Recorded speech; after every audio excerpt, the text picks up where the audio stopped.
Hi guys, my name's Joanna. I am starting a YouTube channel. As you can see, I decided to do this because when I was a little bit younger and wasting time, I would hop onto YouTube and try and find interesting conversations about things I could relate to, that would possibly help me feel like more of a normal human being. But I noticed that I couldn't always find people that I could relate to, and I would like to just be another voice in the cacophony that is the internet, to which some youngish ladies can relate to. So welcome to my channel, and I hope you find something interesting. So yeah, I thought today maybe I would share some stories about sometimes I have travelled overseas. So I have a funny story which happened to me fairly recently. Excuse me. So I was solo travelling, and I unfortunately had a nighttime transfer from the place I was staying to an airport. And this transfer involved crossing a bay by using a ferry, and then taking a short bus ride to the airport. I was in Africa. So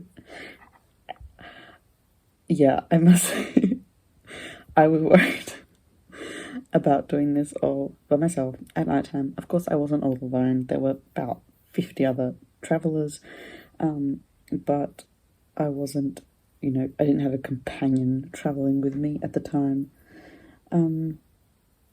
So I was sent off by some friends, and, everything went okay. At the ferry station, I crossed the ferry.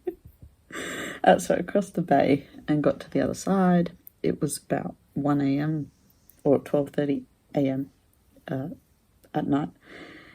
And at the other side, a group of us waited under an undercovered area that was open air for the buses to arrive and to take us over to the airport. One bus came, filled up with travellers, but we couldn't all fit in the first bus, so about 5 to 10 of us waited until the next bus arrived to take us. I didn't know the fellow travellers, but was okay. As I was waiting, one of the bus operators approached me and offered to let me ride in the baggage bus. There was a bus just dedicated to baggage, to get to the airport. He didn't offer anybody else. So yeah, I obviously didn't get on that bus, because that would have been an unwise thing to do. Even if the guy was fine, it's not wise to accept offers from strangers in the middle of the night in a foreign country, while you're all alone. So that's just an example of a situation where, as a lady, you might be asked to do something which doesn't sound quite right, and you are obviously able to just say, no, thank you, please go away. So I didn't take that bus, and it, I'm still alive. Yeah. Now, here is a story where I am the villain.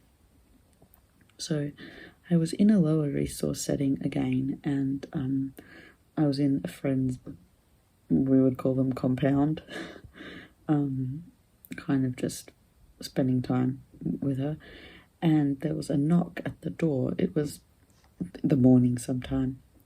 I opened the door, and there was a teen, kind of standing really close to the doorway.